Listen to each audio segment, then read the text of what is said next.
마태복음 4장 17절부터 20절까지. 마태복음 4장 17절부터 20절까지. 우리 한 목소리로 같이 읽겠습니다. 시작. 그때부터 예수께서 말씀을 전파하기 시작하셨습니다. 회개하라, 하늘나라가 가까이 왔다. 예수께서 갈릴리 호숫가를 거니시다가 두 형제 베드로라고 하는 시몬과 그 동생 안드레를 보셨습니다. 그들은 어부들로 호수에 그물을 던지고 있었습니다.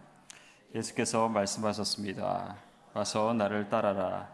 내가 너희를 사람 낚는 어부로 삼을 것이다. 그러자 그들은 곧 그물을 버리고 예수를 따랐습니다. 저는 목사 안수를 받을 때 목회자가 됐구나, 목사가 됐구나, 드디어 이제 그런 감격과 더불어서 좀 홀가분한 그 느낌이 하나 있었습니다. 솔직히 돌이켜 볼 때 이 홀가분함이 어디서 오는 것일까라고 생각해 보니까 그 목사가 되기 전에는 뭐라고 부릅니까? 전도사죠. 그 전도라는 단어가 떨어진 거에 대해서 그렇게 홀가분함을 느낄 수가 없었어요, 솔직히. 왜냐하면 전도는 전도의 도사 아닙니까? 그런데 그 전도를 많이 못했거든요. 사실 믿지 않는 사람들을 전도하기보다는 그저 교회에 열심히 찾아오는 분들과 말씀 나누고 그렇게 했지, 정말 믿지 않는 그 분들을 오히려 전도사 되기 전에, 신학교 들어가기 전에는 안 믿는 선배, 후배, 또 주변 사람들 열심히 전도해서 1대1도 하고 그랬던 것 같은데, 오히려 신학교 들어가서 전도사 된 이후로는 전도한 게 거의 없지 않나, 그런 생각에서 늘 이 전도사라는 타이틀이 부담스러웠어요. 전도는 열심히 전도하는 사람인데 나 이 전도 직분에 합당하지 못하게 사는 것 같아요. 근데 이제 목사 이렇게 하니까 이 전도사가 떨어지잖아요. 그러니까 마음이 홀가분한 거야. 이제는 내가 목사니까. 그런 그 은근한 아주 잘못된 마음이죠. 그런 홀가분한 마음이 있었는데, 제가 안수를 받아야 되는데, 제가 졸업한 신학교에 속한 교단이 아니라 저는 온누리교회에서 섬기고 있었기 때문에 안수를 받을 수가 없는 거예요. 원리적으로는 제가 속한 교단에서 안수를 줄 수 있는 유일한 길이 있대요. 안수를 주는 조건이. 그 뭐냐면 그 노회의 전도 목사로 안수를 받는 겁니다. 그래서 이제 전도사라는 타이틀에서 전도가 띄어져서 좀 마음이 가벼웠나 싶었더니 노예 전도 목사로 안수를 주시는 거예요. 그래서 전도와 나는 뗄 수가 없나 보다, 이런 생각이 있었습니다. 무슨 이야기 같지만 사실은 우리의 마음속에 전도합시다 그러면 마음에 늘 부담이 있지 않습니까? 두 가지 때문에 이 전도가 부담스럽습니다. 첫 번째는 나도 내 신앙 잘 못 지키는데, 또 나도 아직 모르는 것이 많은데, 나도 확신이 부족한데 다른 사람에게 예수 믿고 또 복음을 전할 때 설명해 보라 그러면 어떡하나, 또 나에게 예수 믿는다는 게 뭐라는 걸 설명해 달라 그러면 내가 어떻게 이거를 다 설명할 수 있을까, 그런 자신감이 결여되었기 때문에 그렇고요. 또 한 가지는 내 삶이 다른 사람들이 보기에 아직 감동을 주지 못할 텐데, 소금과 빛으로 그렇게 인격적인 도덕적인 영향력을 미치지 못하기 때문에, 그런 장벽 때문에 사실 말을 못해서, 또 혹은 어떤 다른 그 무엇이 부족해서가 아니라 그런 영적 자신감이 결여되어 있기 때문에 전도라는 단어가 부담스러운 것이 사실입니다. 그럼에도 불구하고 전도는 우리의 영혼에 너무나 중요한 하나님과의 관계에 있어서 우리가 늘 가장 소홀히 하면서도 가장 중요합니다. 우리가 말씀을 영혼에 뭐라 그럽니까? 양식. 잘 아시죠? 기도를 영혼에 호흡. 너무 정확하게 나옵니다. 그러면 전도는 영혼에 이게 막히는데요. 영혼의 운동이라고 합니다. 누가 했냐면 이재훈 목사가 그렇게 말했습니다. 아무도 그렇게 말하는 사람 없는데 제가 그렇게 붙여봤습니다. 저는 말씀이 영혼의 양식이고 기도가 영혼의 호흡이라면 전도는 무엇일까 생각해 보니까 영혼의 운동입니다. 여러분, 운동을 규칙적으로 하는 사람의 건강과 하지 않고 그냥 호흡 운동만 열심히 하는 사람과는, 호흡 운동과 위장 운동만 열심히 하는 사람과는 이건 차이가 있어요. 시간이 흘러갈수록 규칙적인 엑서사이즈를 하는 사람은 에너지가 넘칩니다. 삶에 활력이 있습니다. 때로는 병균이 침입하지 못합니다. 다른 사람을 붙잡아 줄 수 있는 힘이 있습니다. 그게 운동, 엑서사이즈를 하는 사람과 하지 않는 사람의 차이인 것처럼 잃어버린 영혼을 향한 사랑을 품고 또 믿지 않는 사람에게 예수님을 전하는 열정이 있는 사람의 영혼은 말할 필요도 없이 건강한 겁니다. 말할 필요도 없이 건강한 거예요. 말씀을 내가 성경 공부, 성경 탐구 40일부터 시작해서 성경의 맥을 잡고 또 성경 관통을 통해서 성경의 뼈대를 붙잡고 성경 66권 해서 성경 필사까지 완성할지라도, 또 금식기도부터 시작을 해서 중보기도 학교, 또 무릎기도를 통해 가지고 열방을 향한 기도까지 다녀와서 모든 기도 학교를 다 섭렵해도 영혼이 건강하지 않을 수 있는 것은 내 입을 통해서, 내 삶을 통해서 믿지 않는 사람에게 예수님 믿는 것이 이런 것입니다라고 말하는 전도 생활에 실천이 없으면 영혼이 이렇게 파리해진다 그럴까, 힘이 없어요. 예수 믿는 나의 자신이 다른 사람에게 그 믿음을 소개하다 보면 내가 믿고 있는 것이 무엇이고 믿지 않는 것이 무엇인가라는 것을 분별하게 됩니다. 운동을 안 하다가 해보면 내 몸이 건강한 줄 알았더니 건강하지 않구나. 우리 교육자들이 가끔 구기 운동을 하면, 축구를 가끔 하거든요. 가끔 해보면 꼭 사고는 어디서 생기냐면 공과 상관없는 곳에서 생겨요. 공은 여기에 있는데 저쪽에서 혼자 뛰다가 다리에 걸려가지고 넘어지고 건강하지 않는 증상이 여기저기서 나타나요. 우리 영혼이 건강하지 않다는 증거가 내가 전도해 보려면 압니다. 내가 예수님 믿는다고 했지만 확신이 없었구나. 그러니까 자기 자신의 건강을 측정할 수 있는 중요한 척도입니다. 사람들은 우리가 전하는 말을 듣기 전에 먼저 우리의 모습을 보고, 우리의 확신을 보고, 우리의 기쁨을 보고 예수님을 믿을지를 결정하죠. 예수님께서 제자의 첫 그룹을 선택하시는 데 있어서 그 그룹은 어떤 사람들이었습니까? 어부들이었죠. 오늘 우리가 함께 읽은 이 본문의 말씀이 바로 그것을 보여줍니다.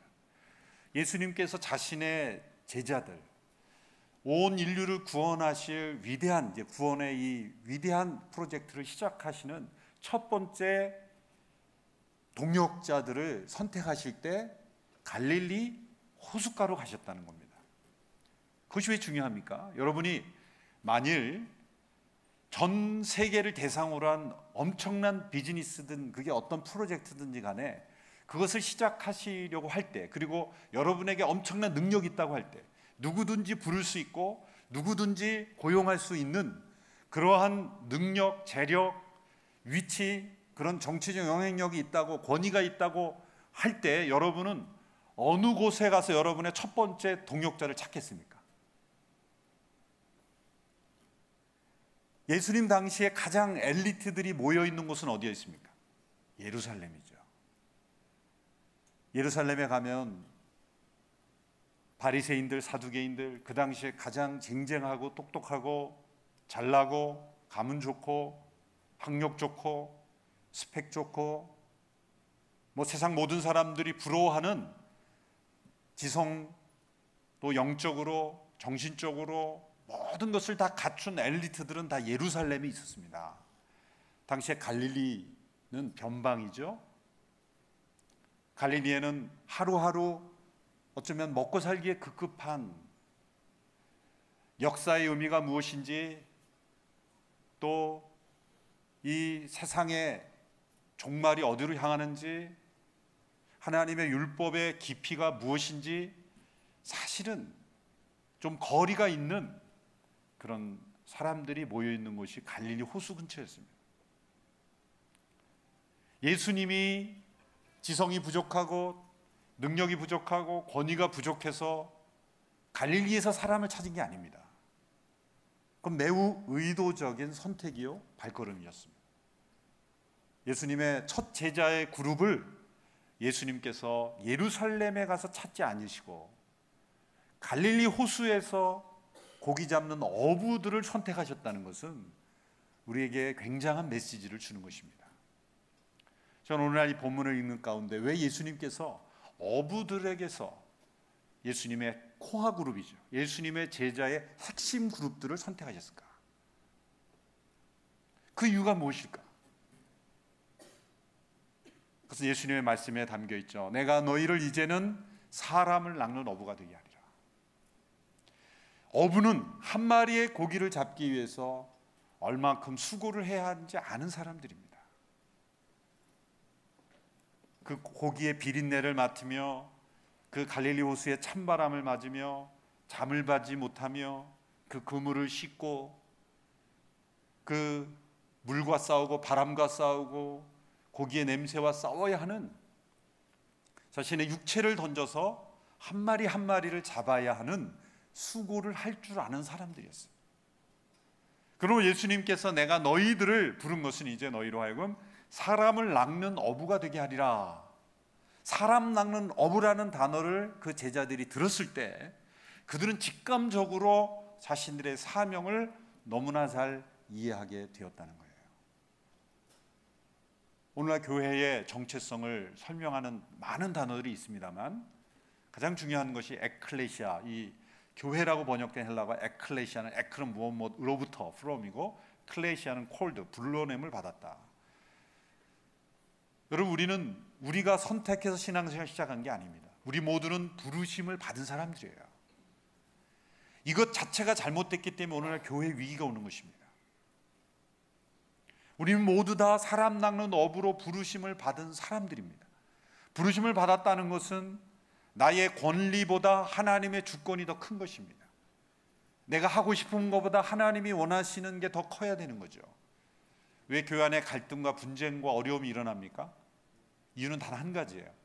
내가 불렀으면 안 불렀을 사람들이 주변에 있기 때문이에요. 내가 주인이 되어 내가 중심이 되는 신앙생활을 할 때 부르신 분이 계시다는 것, 그리고 그 부르심에는 목적이 있다는 것, 그것을 우리가 깨닫지 못할 때 우리의 신앙생활이 방황하게 되는 거죠. 우리를 부르셨을 때 우리 모두를 예수님께서는 어떤 기대를 가지고 계십니까? 우리는 이곳에는 바닷가에 나가 호수에 나가 고기를 한 번도 보지 않은 분도 계시지만 우리 모두를 사람을 낚는 어부와 같은 존재로 우리를 부르셨다는 거죠. 그럼 오늘 교회 현대교회 위기는 어느 신학자는 이렇게 비유했습니다. 오늘 현대교회는 사람 낚는 어부들의 모임이 아니라 마치 큰 수족관과 같은 모습이다. 큰 어항 속에, 그래서 목회자는 수족관 관리인이 되는 거예요. 그래서 어느 고기가 더 예쁘나 정기적으로 그 물고기에게 어항에 먹이 넣어주고, 또 어항 속에 있는 고기들은 어느 색깔이 더 예쁜가 비교하고 서로 물어 뜯는 그런 어항 속에 갇힌 그런 수족관과 같은 모습이 현대교회의 모습이기 때문에 위기다. 교회는 수족관이 아니라 고기를 잡아 끊임없이 낚고 또 낚는, 사람 낚는 어부들의 공동체다. 예전에 어부라고 불리우는 사람들이 있었다고 합니다. 그런데 그 사람들이 어떻게 하면 우리가 고기를 더 잘 잡을 수 있을 것인가를 고민하면서 세미나를 열었어요. 고기 잡이를 어떻게 잘할 수 있을 것인가. 그 세미나로 부족해서 그들은 전 세계 유명한 어장들의 어부들을 파송해서 교육을 받도록 했습니다. 다른 나라 외국의 어부들은 어떻게 고기를 잡는지 가서 배우도록 했어요. 그래서 소위 어업학 박사 학위를 받도록 했습니다. 어업학 박사. 그리고 그 학위 받은 사람들이 돌아와서는 세계 고기잡이 센터를 만들어서 또 계속해서 연구하게 했습니다. 근데 그들이 하지 않는 단 한 가지가 있었는데, 그것은 뭐냐면 고기를 잡으러 바다로 나가지 않았다는 거죠. 고기잡이에 대해서 연구하고 훈련하고 공부하고 세미나하고 많이 했지만 그들은 한 번도 고기를 잡으러 바다로 나가지 않았다는 거. 그들이 과연 어부일까? 라는 도전을 주는 한 이야기를 읽은 적이 있습니다. 나는 과연 사람 낚는 어부인가? 예수님께서 복음을 전하셨을 때 회개하라 천국이 가까웠느니라, 혹은 마가복음에는 순서가 바뀌어서 하나님의 나라가 가까웠으니 회개하고 복음을 믿으라, 이 순서로 말씀하셨어요. 저는 이 마가복음의 순서가 훨씬 더 의미가 깊다고 생각합니다. 우리가 전해야 될 복음의 내용은 너무나 간단합니다. 하나님의 나라가 왔기 때문에 회개해야 된다는 거예요. 회개라는 것은 하나님의 나라가 오지 않으면 일어나지 않는 겁니다. 하나님의 나라가 이 세상 속에 들어왔기에, 우리가 들어갈 수 있는 문이 열렸기에 회개해야 한다는 거예요. 그것은 우리가 회개하면 받아주신다는 게 아니라, 우리가 죄인 되었음에도 불구하고 우리를 용서하시고 우리를 사랑하시고 우리를 품으시는 하나님의 나라가 예수님 그리스도 안에서 임했기 때문에 돌이켜 그 나라로 들어오라 라는 초청인 거예요. 그런데 저와 여러분은 그 나라에 먼저 들어간 줄로 믿습니다. 3분의 1만 들어가셨네요. 그 나라에 들어가 보시니까 어떠세요? 과거에 미국에 먼저 이민 온 분들이 한국에 사는 가족들에게 전부 연락했죠. 빨리 와, 너무 좋아. 그러지 않으셨어요? 가족들 다 초청해서 이 나라에 살아보니까 너무 좋아, 다 와. 그래서 가족들 다 초청하지 않았어요? 정말 살기 좋은 나라라면, 행복한 나라라면, 만족지수가 높은 나라라면 사랑하는 가족들, 친구들에게 거기 살지 말고 여기 와서 살자고 얘기하지 않습니까? 하나님의 나라의 이 회개를 통해서 하나님의 나라의 그 기쁨과 감사와 즐거움과 그 축복을 먼저 누렸다면, 이제 우리에게 일어나야 될 반응은 너무나 자연스러운 겁니다. 그건 뭡니까? 전화하는 거죠. 당신도 빨리 와. 전도는 그래서 해야 하는 것이 아닙니다. 전도를 해야 한다라고 말하는 순간 전도의 그 영광은 사라진다고 저는 생각을 해요. 전도는 해야 하는 것이 아니라 하지 않을 수 없는 것입니다. 차원이 다르죠. 여러분, 이 교회 앞에 이 마켓에 너무 그 몰에 너무 싸고 맛있고 다른 식당의 절반밖에 되지 않는 가격에 퀄리티는 2배 이상의 퀄리티를 가진 식당이 새로 생겼어요. 자, 그러면 우리 성도들에게 이렇게 결심하고 오는 성도 계실까요? 나는 아무에게 말할 수 없어. 절대 말할 수 없지. 나는 절대 말하지 않을 거야 라고 결심하는 분 계실까요? 아마 침을 튀기면서 데려가든 광고하든 사랑하는 사람들에게 먼저 알리지 않을까요? 가족들에게 알리고 친구들에게 알리고 자신이 경험한 그 축복과 좋은 것을 말하지 않을 수 없는 거예요. 전도는 해야 하는 것 이전에 하지 않을 수 없는 겁니다. 구약에 보면 이런 스토리가 나옵니다. 그 구약의 이스라엘 역사에서 이방 나라가 쳐들어왔는데 그 이스라엘에 있던 나병 환자들이 이제 사면 초가에 그 이방 군들이 완전히 포위하고 있기 때문에 어차피 죽는 거예요. 그래서 어차피 죽을 바에야 우리가 이방 진영으로 건너가서 우리 항복하고 살려달라고 한번 간청해 보자.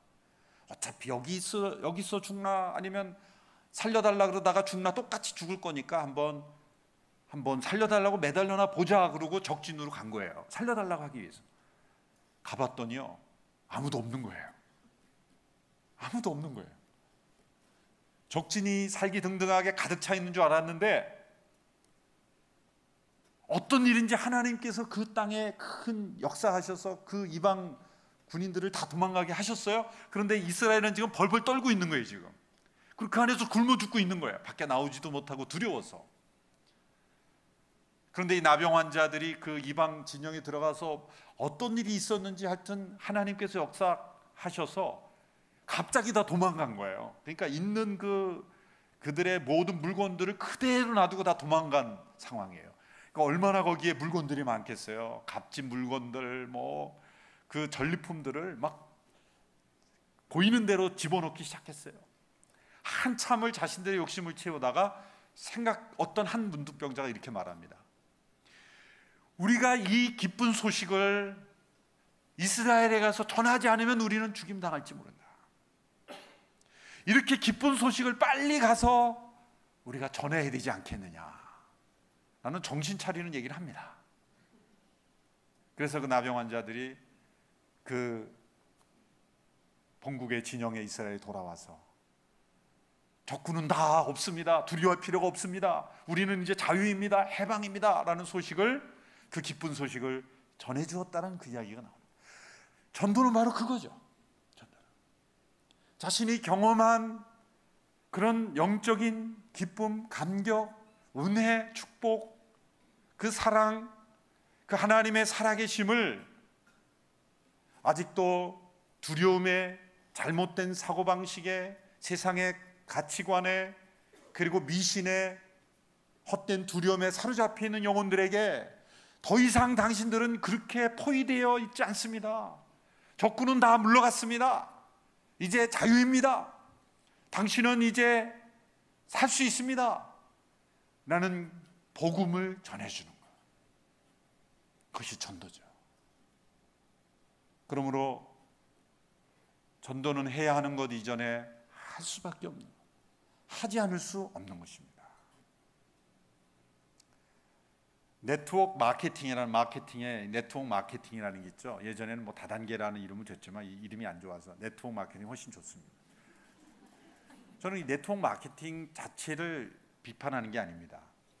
제가 예전에 빛과성 편집장 할 때 그 네트워크 마케팅의 그 장단점에 대해서 한번 뭐 크리스천 시각에서 한번 논하면서 그 네트워크 마케팅 책들을 좀 읽어본 적이 있어요. 네트워크 마케팅은 이렇게 정의됩니다. 어떤 제품을 소비해 본 소비자가 그 물건의 우수성에 감동해서 자발적인 의사로 스스로 판매자로 전환되어서 많은 사람들에게 물건을 판매하는 무한연쇄 소개 판매 방식. 제가 이것을 외우려고 외우는 게 아니에요. 이게 전도더라고요. 전도가 뭡니까? 예수님을 만난 한 영혼이 예수님의 우수성에 한복하여 예수님의 사랑과 은혜에 감동해요. 자발적 의사로 전도자로 전환되어 수많은 사람들에게 예수님을 소개하는 무한연쇄 교회 성장 방식. 이게 전도예요. 그래서 이 네트워크 마케팅에 성공하려면 두 가지가, 일단 상품이 우수해야 되죠. 두 번째가 자발적 의사로 판매원이 돼야 돼요. 그런데 두 번째에서 많이 문제가 생기는 거예요. 이게 진짜 물건이 좋아서 소개하면 무한연쇄 소개 판매 방식이 되는데 자기가 돌아올 것을 생각하고 판매하면 이게 마케팅의 문제가 되는 거예요. 그러나 전도는 뭡니까? 예수님을 만난 영혼이 그 예수님의 사랑의 은혜에 감동해서 자발적 의사로 전도자로 전환되어 많은 사람에게 예수님을 소개하는 무한연쇄 교회 성장 방식. 그러므로 예수님을 내가 믿는데 다른 사람에게 평생 한 번도 예수님 믿으십니다라고 소개하지 않는 사람은 둘 중에 하나입니다. 첫 번째는 지독한 이기주의자거나, 아까 제가 앞서 말했죠. 교회 앞에 정말 맛있고 싼 식당이 있는데 나는 절대 아무에게도 말할 수 없어. 이런 사람하고 동일한 사람입니다. 두 번째는 예수님을 만나지 못한 사람이든지, 둘 중에 하나예요. 그렇죠? 그러므로 이런 말이 성립되는 거죠. 한번 따라해 보실까요? 전도하지 않으면 전도 대상자다. 전도하지 않으면 전도 대상자일 수 있는 겁니다. 지독한 이기주의자거나 죄송합니다. 제가 이게 저는 잘 치는 습관이 있어가지고 지독한 이기주의자거나 아니면 예수님이 어떤 분이신지 잘 경험하지 못했거나 둘 중에 하나일 수밖에 없는 것이죠. 전도는 해야 하는 것 이전에 할 수밖에 없는 거예요. 하지 않을 수 없는 겁니다. 여러분, 저와 여러분이 믿는 예수님을 전하지 않을 수 없는 그분이 되지 않는다면 우리는 사실 예수님을 믿고 있지 않거나 아니면 이기주의에 빠져 있거나. 제가 그런 친구 보긴 봤습니다. 대학 때 어느 후배 여학생인데 수련회가 은혜스럽게 정말 성령 충만하게 이루어졌는데 집회가 끝난데도 제일 앞에서 막 눈물 흘리고 울고 있는 거예요. 그래서 은혜를 많이 받았나 보다. 그래서 나중에 그 다음날 어제 저녁 왜 이렇게 기도 가운데 울면서 많이 통곡하면서 울었니 그랬더니 솔직히 고백을 하는 거예요. 뭐라고 하면 저는 깜짝 놀랐어요. 예수님을 깊이 만나서 운 게 아니라 자기가 진짜 싫어하는 어느 친구가 그 수련회에 왔는데 그 친구가 예수님을 만난 거예요. 근데 그걸 못 견디는 거예요. 내가 그렇게 사랑하고 내가 그렇게 좋아하는 예수님이 내가 싫어하고 증오하는 저 친구가 알게 됐다는 게 막 못 견디는 거예요. 그런 또 질투도 있더라고요. 그런 케이스가 아니라면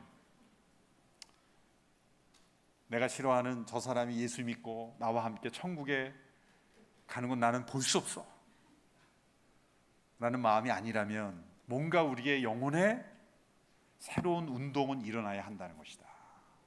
단지 교인수를 늘린다는 게 아니에요. 부피를 늘리자는 게 아닙니다. 이것은 나 자신의 영혼을 체크할 수 있는 중요한 바로미터가 되는 거예요. 과연 나는 예수님이 나에게 생생한 살아계신 분으로 계신가? 나를 통해서 예수님을 믿게 된 사람이 있는가? 이것이 너무나 중요한 우리의 신앙생활의 척도가 되는 것입니다. 예수님을 만난 사람마다 놀라운 것은 변화가 일어났죠. 사마리아 여인을 만나고 예수님이 니고데모를 만나고 예수님 만난 사람마다 놀라운 영적 변화가 일어났어요. 우리가 전하는 것은 교리를 전하는 게 아니라 살아계신 예수님 그분을 전하는 거예요. 그분은 지금도 살아계시는 겁니다. 지금도 역사하시는 분을 우리가 전하는 것입니다. 예수님은 기독교의 창시자가 아니죠. 예수님은 나는 내가 기독교를 창시하노라 이렇게 말씀하신 적이 없습니다. 예수님 나는 곧 길이요 the way, 내가 곧 그 길이요 그 진리요 그 생명이라. 바로 그 생명이요 바로 그 진리라고. 바로 그 길이다. 길이요 진리요 생명이 되신 예수 그리스도를 증거하는 것입니다. 증거가 없으면 우리의 영혼은 점점점 죽어갈 수 있는 우리의 영혼이 되는 것이죠. 그래서 제가 서울 떠나오기 전에도 월요일 날 믿지 않는 부모님들을 전도하는 전도 집회를 또 가졌어요. 1년에 몇 차례는 반드시 순위건. 근데 믿지 않는 부모님들이 얼마나 많은지 하여튼 매년 500명, 500명 정도를 저희가 본당에 이렇게 원탁 테이블을 깔고 하는데 다 수용을 못해요. 작년에도 못하신 분도 있고 올해도 이제 다 접수를 못해서 어쨌든 450명 정도 이렇게 하는데 부모님 돌아가시기 직전에 있는 분도 있잖아요. 어떤 데는 접수해놓고 돌아가시는 분도 있어요. 얼마나 안타까워요. 그런데 어떤 경우에는 그 전도 집회에 와서 예수님 믿고 세례받고 얼마 후에 돌아가신 분도 계시고. 그러니까 전도는 너무나 긴박한 거라는 거예요. 우리에게 많은 시간이 있는 것 같지만 얼마나 긴박한 일이 전도인지 몰라요. 러브 소나타가 우리 일본에서 오키나와서부터 삿포로까지 올해 22번째, 지난 4월 22번째를 했는데 3월 11일 대지진이 일어나기 전에 한 목사님 때 이 일본의 동부 지역을 쫙 타고 올라간 거예요. 센다이 이런 모든 도시들을 동부 지역을 중심으로 러브 소나타가 진행됐더라고요. 10번을. 근데 그 이후로 엄청난 쓰나미가 와서 동부에 있는 도시들이 다 무너졌죠. 그 러브 소나타 집회에 참여하고 예수 믿고 돌아가신 분들이 상당히 있을 겁니다. 이게 하나님께서 러브 소나타 전도 집회 일으키신 것과 대지진이 일어난 것과는 매우 중요한 관련이 있다고 저는 믿어요. 그리고 그 이후에도 많은 영혼들이 러브 소나타에 참여하고 있습니다. 그런데 우리가 예수님을 다른 사람들에게 전하다 보면 내가 전한다라고 생각할 착각이 많아요. 내가 말을 잘해야 예수 믿는다고 그렇게 착각할 경우가 많아요. 그러나 여러분, 마가복음 2장에 보면 중풍병자 4사람이, 그 중풍병자 친구 4사람이 그 중풍 환자를 치료받지 않습니까? 근데 예수님께서 그 사람이 지붕을 뚫고 그 사람을 내렸을 때 뭐라고 성경에 되어 있냐면, 그들의 믿음을 보시고 그 영혼을 고쳐줬다 그랬어요. 믿음을 보시고, 그게 중요해요. 하나님 보시는 것은 유창한 언어가 아닙니다. 내가 설득시키는 게 아니라 믿음을 보시고 구원하신다는 거예요. 또 한 가지는 그 사람의 믿음이 있어야 되는데, 놀랍게도 그를 데려온 사람들의 믿음을 보시고 구원하셨다는 거예요. 전도의 일은 이겁니다. 우리가 그들에게 유창하게 복음을 잘 설명하지 못해도 어떤 믿음입니까? 이 영혼을 하나님께 데려가면 하나님이 영혼을 구원하신다는 믿음, 그 믿음을 가지고 나갈 때 하나님께서 그 영혼을 구원하신다는 거예요. 제가 이번에 그 어르신들 복음을 전도 집회할 때 참 전달하기가 힘들었어요. 목사인 저도 진짜 어떻게 보면 전국에서 반은 끌려오신 분들이에요. 자녀들에게 이 자발적으로 복음을 들으려고 오신 분들이 아니에요. 자녀들이 해외에서도 오시고 제주도, 강원도, 경상 전국에서 자녀들이 엄마 아빠 한번 놀러 오세요 이렇게 해가지고 잘 유인해가지고 거의 유괴에 가까운 수준에 그렇게 모셔온 분들이 있어요. 왜냐하면 오랫동안 불교에 다니고 오랫동안 미신 믿고 이런 분들이 교회 나가자 그러면 벌 받는 줄 알아요. 부처님께 벌 받고 산신령께 벌 받고 벌 받는 두려움 때문에 못 나옵니다. 그러니까 정상적인 그 과정으로 그 전도 집회 참여할 수가 없는 거예요. 그러니까 자녀들은 뭐 그 쇼핑도 시켜드리고 관람도 시켜드리고 그 프로그램을 짜가지고 어느 날 교회에서 식사 대접한다는데 한번 가보시지 않겠어요? 뭐 탤런트도 나오고 뭐 가수도 나온다는데 그렇게 유인해서 온 분들이 사실은 복음을 듣기 위해서 간절한 마음으로 두 손 높이 이런 분들이 아니에요. 딱 앉아 계시면 뭔가 불편한 거예요. 말과 다르다 이거죠. 로비에 보면 막 실랭이 하는 가족도 있고요. 어떤 가정은 강원도에서 낮에 딱 택시를 태워가지고 엄마 아빠 식사 대접해 그리고 바로 그냥 서울로 와버린 거예요. 동부이천동에 딱 내려가지고 막 화를 내시죠. 그러면 뭐 가시든지 말든지 하여튼 뭐 결판을 내는 거죠. 그냥 가시려면 혼자 가시라고. 어떻게 가요? 연세 드신 분. 그러니까 뭐 그냥 화를 내시면서 그래 식사라도 하고 가세요. 그러면서 이제 막 억지로 끌려오는 거예요. 하여튼 가정마다 사연이 다 각기 그냥 나 초청해서 고맙다 이런 분들은 10%밖에 안 돼요. 다 화가 나 있어요 얼굴에. 이렇게. 내가 여기 왜 왔나. 젊은 목사가 딱 올라와요. 내가 저 사람 얘기 뭐하러 듣나. 이제 빨리 가서 자야 되는데 그러고 주무실 준비 딱 하고 계신 분들이 계시고 그런 거예요. 그분들에게 제가 여러분처럼 이렇게 강해 설교를 하겠습니까? 참 난감해요. 제가 예전에 복음을 전도할 때 어느 그 성도님에게 이제 아버지가 임종하시기 직전인데 복음을 전해달라 그래가지고 병원에 간 적이 있어요. 그래서 제가 나름대로 그때 뭐 전도 사역팀하고 열심히 전도하고 있었기 때문에 복음을 전하는 데는 자신 있다 이렇게 생각을 하고 칠판 같은 거를 이렇게 적은 칠판을 준비해가지고 설명하면서 40분 동안 쫙 설명했어요. 하나님 인간을 이렇게 창조해 인간은 타락에 꺼려서 조직신학적으로 쫙 설명을 해서 40분 동안 다 설명하면서 속으로도 야 이렇게 유창하게 설명을 잘할 수가 있나 이렇게 자기 자만에 빠지면서 이렇게 다 자기한테 감동하면서 이렇게 흐뭇한 표정으로 설명을 다 하고 나서 이제 예수님 믿으시겠습니까? 그랬더니 저는 솔직히 그분이 예수 안 믿는다기보다 주변의 집사님들이 쳐다보고 있는데 그게 더 부끄러운 거예요, 솔직히. 야, 목사가 저렇게 설명했는데도 안 믿는다니. 그러니까 너무 막, 그리고 언제 또 오겠어요? 이제 뭐 얼마 안 있으면 돌아가신다 그러지. 순간 이런 생각이 떠오른 거야. 하나님이 영원히 구원받아야 되는데. 나도 모르게 이런 단어가 터졌어요. 어르신 복권 사보셨습니까? 사봤다는 거예요. 복권의 확률이 몇 %인지 아십니까? 수학적으로 제로입니다. 제로. 백 목사님 맞죠? 복권이 수학적으로 제로. 수학적으로 계산하면 확률이 제로예요. 확률이 제로인데도 사람들은 기대를 가지고 수많은 사람들이 사잖아요. 그런데 천국이 있다 없다 50% 아닙니까? 50%의 믿음을 걸어보지 않으시겠습니까? 그랬더니 이분이 믿어봐야 되겠네 그러시더라고요. 그때 대화가 되기 시작하는 거예요. 제가 며칠 전에 전도 집회 때 그런 말씀을, 파스칼이 이런 추론을 했어요. 파스칼이 어떻게 추론했냐면, 처음 그가 예수 믿을 때 이런 논리의 과정으로 그는 믿음의 세계로 들어왔는데, 만일 천국이 없다고 믿고 살다가 나중에 있으면 이거 큰일이다라는 거예요.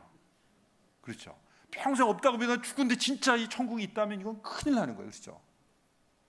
그런데 있다고 믿고 살다가 없으면 아무것도 아니라는 거죠. 믿져야 본전이다. 파스칼이 그래서 그 자기 이야기가 나와요. 제가 그 이야기를 해드렸어요. 뭐 지금 뭐 조금만 있으면 지금 완전히 주무시기 직전에 있는 어르신들이 있고 시간이 없어요. 여러분들, 파스칼이라는 사람은 이렇게 생각했습니다. 여러분, 만일 예수 믿고 영원한 생명을 얻는 것이 없다고 믿었다가 있으면 여러분 큰일 나는 겁니다. 만일 있다고 믿다가 없어도 여러분 믿져야 본전 아닙니까? 또 눈이 번쩍 떠 있는 거예요. 이번에 결심률이 86%. 저도 놀랐어요. 이분들이 감동을 받은 건 믿져야 본전이다. 전혀 원고에 없는, 원고에는 정말 어떻게 하면 정말 우리가 예수 믿어야 되는 이유로 가득 차 있는데, 그 진심의 마음이 전해지니까 어르신들이 그래 믿어야지. 다 알고 믿는 게 아닙니다. 우리가 하나님께서 그렇다 그래서 가는 데마다 주변 사람이 믿져야 본전이야 본전 그렇게 서로 하라는 게 아니에요. 그 대상과 상황에 따라 긴급할 때는 그런 몇 마디의 단어로도 하나님께서 영혼의 마음을 움직여 줄 수 있다는 걸 설명하는 거예요. 꼭 목사가 전해야 예수 믿는 것도 아닙니다. 전도는 사실 지금 처음 예수 믿은 분이 내가 믿음의 세계로 들어와 보니 이게 다르더라 이렇게 설명해 줄 때 훨씬 더 그 언어가 더 쉽게 들어오는 거예요. 그러면 내가 말을 잘해야 전도할 수 있다 그렇게 생각하지 마십시오. 진심이 담긴 이 길이 살 길이야. 안 믿으면 안 돼. 죽음 너머의 세계가 있어. 내가 보다 보면 이게 진짜 진리야.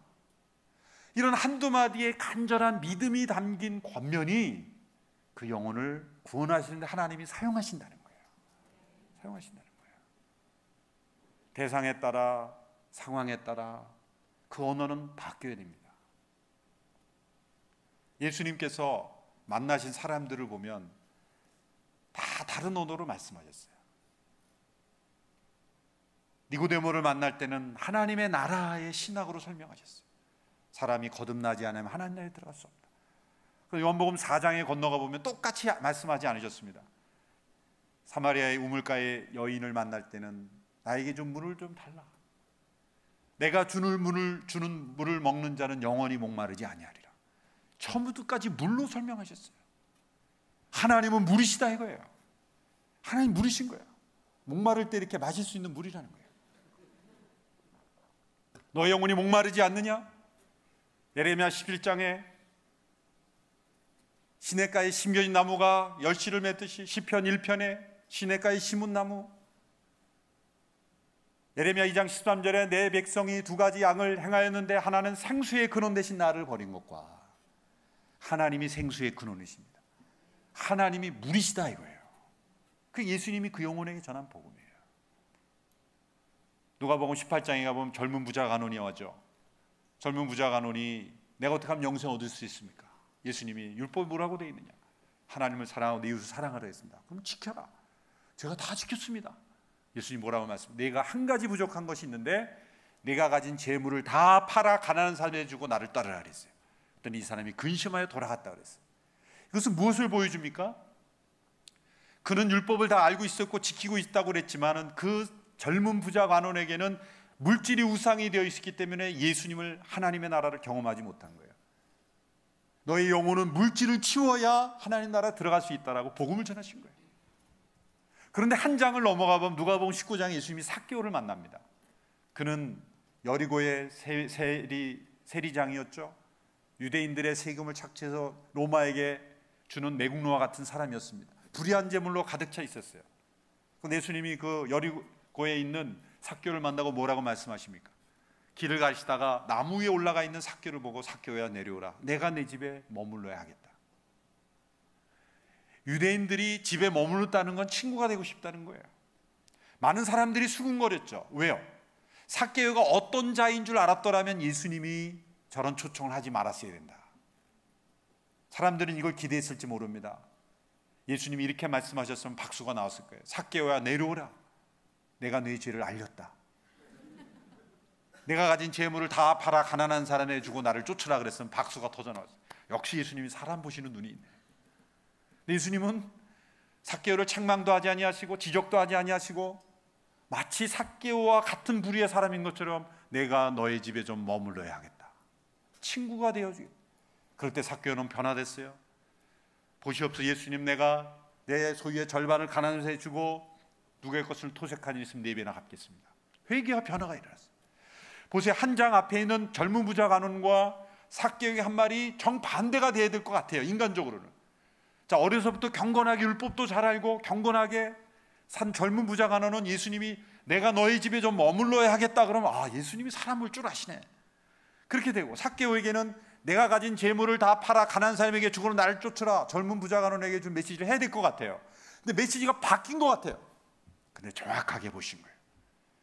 자만과 교만으로 가득한 사람에게는 도전하시고, 비록 죄 가운데 있지만 통회하는 마음, 자책하는 마음, 부끄러운 마음 가운데 있는 영혼에게는 따뜻한 위로와 사랑으로 다가가서 주님의 친구가 되어주심으로 그를 변화시키는, 어떤 사람에게는 도전이 필요하고 어떤 사람에게는 위로가 필요한 거예요.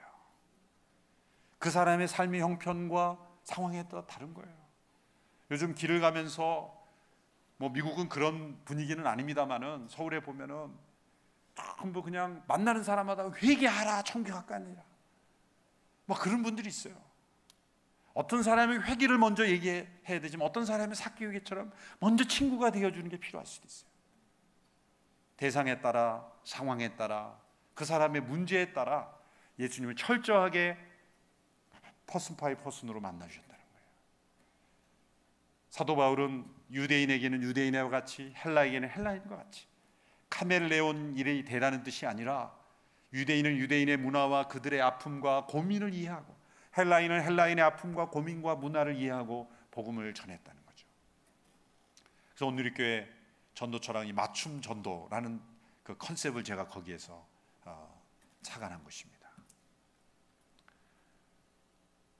오늘 교회가 예수 잘 믿음, 여기서도 믿을 수 있고 저기서도 믿을 수 있는 사람에게 포커스를 두는 교회가 아니라, 오늘의 교회를 통해서 예수 믿고, 오늘의 교회를 통해서 세례받고, 오늘의 교회를 통해서 하나님 나라를 경험하게 된 영혼들이 가득할 때 하나님이 기뻐하시는 교회가 될 줄로 믿습니다.